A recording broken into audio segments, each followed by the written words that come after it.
What kind of form is don't anyone? Does English have third-person imperatives, or only second-person ones? Consider. Jeff, turn the heat in here way down, please, but don't anyone turn his suit heater on. We need to get used to that cold as soon as we can. Citation. The first part is obviously a normal imperative, vocatively addressing Jeff in the second person by using the regular command form. But what then is the second half? Isn't anyone always a third-person pronoun? Is this a third-person imperative? Can those even exist? Or has anyone become a second-person pronoun here? These are not rare, either. This Google Books search comes up with going on 1 million hits. But what are they? You can do similar things with someone, everyone, no one, etc. This seems stronger than an indirect command like, let them eat cake, because it seems to be actually addressing all these anyone people.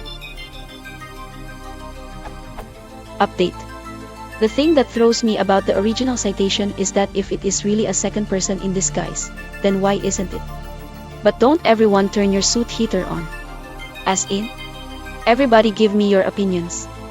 It almost seems that people randomly pick your, his, and their to match with somebody, anybody, everybody when used in a second person command.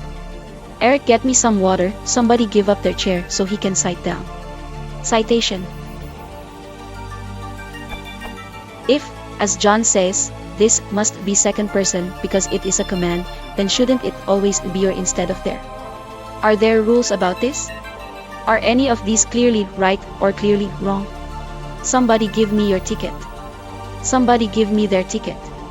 Somebody give me his ticket. Somebody give me her ticket.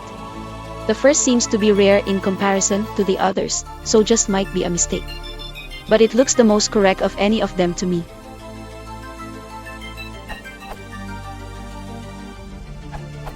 Nice question, smiley face. Do is so useful and so used that most speakers do not notice the complexity of many of the constructs it ends up in. Sometimes they can be unwound by rearrangement, as here. Sometimes not.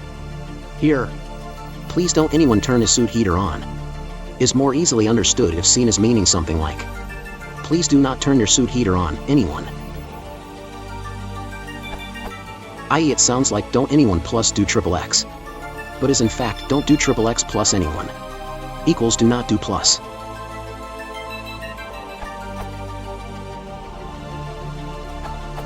I've always found it more useful to think of categories, like tense, number, person, and see, not as attributes of particular word forms, but as attributes of the clause, which elicit particular word forms in various contexts. As John Lawler says, it's still second-person verb agreement because it's an imperative. The subject of an imperative is implicitly second person. In my terms, this amounts to saying an imperative elicits a subject which may be passed as second person. But in English, this is scarcely a limitation at all. Only personal pronouns are explicitly marked for person. All other pronouns, and all nouns, are unmarked and may be passed as whatever person is properly demanded. For that matter, imperatives often take a null subject, which isn't marked for anything. We may think of those other pronouns as third person, because that's how we mostly use them, at least in writing.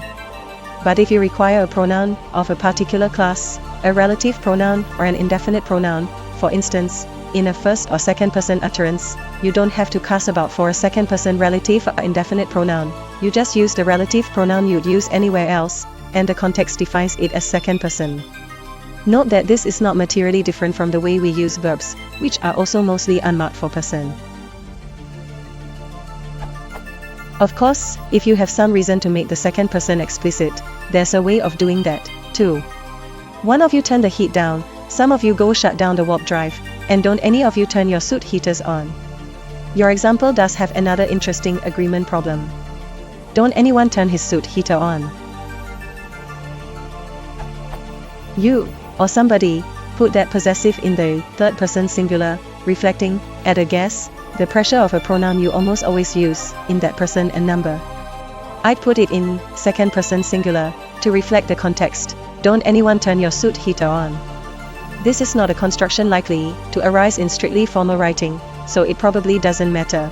But maybe we should agree in advance that the most convenient way of handling it is the way we handle that other pressing pronoun agreement issue.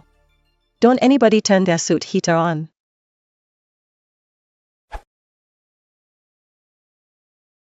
If you want to support the channel, please consider liking and subscribing.